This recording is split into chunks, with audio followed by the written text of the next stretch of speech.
All right, let's just jump right in. What if I told you that right now, even as you're taking this in, you're being influenced? And I don't mean by some flashy ad. I'm talking about these invisible psychological triggers. They're buried deep in the way people ask you for things. And here's the really wild part, the thing that should make you lean in a little closer. These triggers, they're not just powerful ideas. They work. Like really work. Even when you know exactly what's happening. Even when you've studied them, you could have read the book cover to cover. And get this, they even work on the experts who study them for a living. That's just how deep this stuff is wired into our brains. So you might be asking, how in the world do we know all this? Well, it all goes back to this social psychologist, Robert Cialdini. Back in the late 70s, he did something most academics would never dream of. He went undercover. For 3 whole years, he trained with the real pros of persuasion. Car salespeople, telemarketers, fundraisers. He wasn't just taking notes from the sidelines. He was right there in the trenches. Then, in 1984, he took everything he learned and packed it into his now famous book, Influence. But here's what you've got to understand. Cialdini didn't write this book to teach people how to manipulate. He wrote it to arm the rest of us against manipulation. Think of it like a defense manual. And that's exactly what we're going to do today. We're breaking down these principles so you can be sure you know which side of the equation you're on. All right, let's get into the first set of triggers. I call them the obligation traps. And believe me, these are some of the oldest, most powerful social forces that shape how we act. First on the list is reciprocity. This is basically the oldest rule in the human playbook.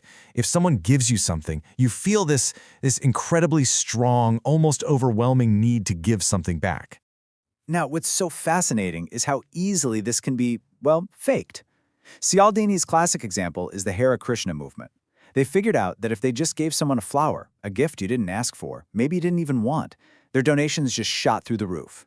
That little flower, even an unwanted one, it did its job. It triggered that deep-seated feeling of, I owe you. So how do you fight this? Cialdini gives us a really clear defense. You have to mentally relabel that first offer. Just ask yourself, is this a real gift, something given freely, or is this a sales tactic? The second you identify it as a tactic, that feeling of obligation, it just, poof, disappears. The other side of the obligation coin is commitment and consistency. See, once we say yes to something, even a tiny thing, we feel this huge internal pressure to be consistent with that choice. This is the whole idea behind the foot in the door technique, right? Get a small yes now and a much bigger yes later becomes almost a sure thing. Okay, so here's a little micro action for you to try. Next time somebody hands you something you didn't ask for, before you feel that automatic pull to give back, just pause and ask yourself, what does this person actually want from me? Just naming the game gives you back the power to choose how you want to respond. Okay, so our internal sense of I owe you is one thing, but our need to look outside ourselves for direction, that's a whole other beast. This next pillar is all about that hardwired instinct we have to just look around and see what everyone else is doing. And that brings us to social proof. Think about it. Especially when we're unsure about something, what do? We look to the crowd. We basically outsource our decision. We see what other people are doing and just figure, well, that must be the right thing to do. It's a mental shortcut, a really efficient one. And man, is this shortcut easy to hack. Think about it. Bestseller lists, fake online reviews, even those annoying laugh tracks on old sitcoms, they're all doing the exact same thing. They're manufacturing the look of popularity to tell your brain, hey, everyone else is doing it, you should too. And right alongside social proof is its cousin, liking. This one's super simple but incredibly powerful. We're just way more likely to say yes to people we like. And the research is clear. Stuff like physical attractiveness, being similar to someone, even just a simple compliment, all of it can massively boost a person's power to persuade you. So here's how you can use this for good. Before your next big meeting or negotiation, take 5 minutes, just 5, to look up the other person and find some real common ground. Maybe you went to the same school or you both like hiking. Mentioning it naturally at the beginning, well, you're not faking a connection. You're just shining a light on one that already exists. It's a great way to warm up the whole interaction. All right, on to pillar number 3. This one covers 2 of the absolute heavy hitters in modern persuasion: our built-in respect for experts and our deep, deep fear of missing out. So, first up, authority. We are literally trained from childhood to listen to authority figures. But here's the trap. We often react to the symbols of authority, not the real thing. A fancy title, a uniform, an expensive suit. These things can make us automatically defer, even if there's no real expertise there. The way to defend yourself is to ask one simple question. Does this person actually know what they're talking about, or do they just look like they do? And then there's scarcity. We are suckers for this one. We are just hardwired to want more of something if we think we can't have it. All those phrases, limited time offer, only 2 left, exclusive access, they're all designed to create this feeling of panic that completely short-circuits our rational brain. That fear of losing out, it's one of the most powerful motivators there is.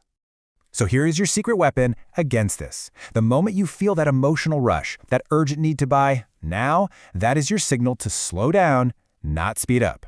Just give yourself a strict 24-hour rule before you make a decision. Look, if it's a real, genuine opportunity, it'll probably still be there tomorrow. If it's just manufactured urgency, it usually can't stand up to a little bit of time. Okay, so fast forward to 2021. Cialdini actually went back and added a 7th principle, something he felt was missing from the original 6, and he called it unity. Now, this is totally different from liking. Liking is about, hey, I like you as a person. Unity is about a shared identity. It's about feeling like we're part of the same us. We are just massively more influenced by people we see as being in our tribe.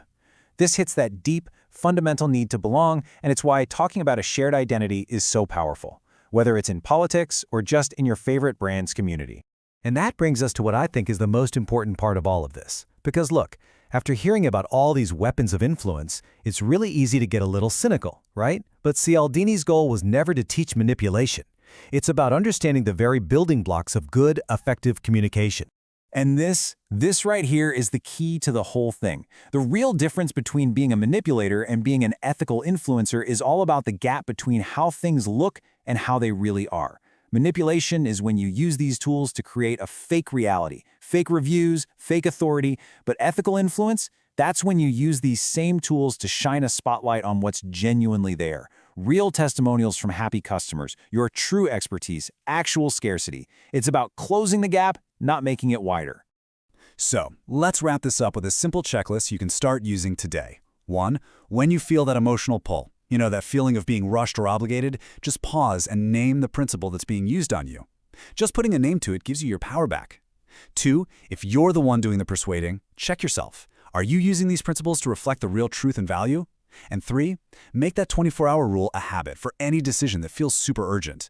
It really is your best shield against fake scarcity. You see, Cialdini handed us the blueprint for how persuasion is built. He showed us all the pieces and how they fit together. So the question he leaves for all of us, the one you should probably ask yourself is this. In your own life, in all your interactions, are you the architect or are you just the building?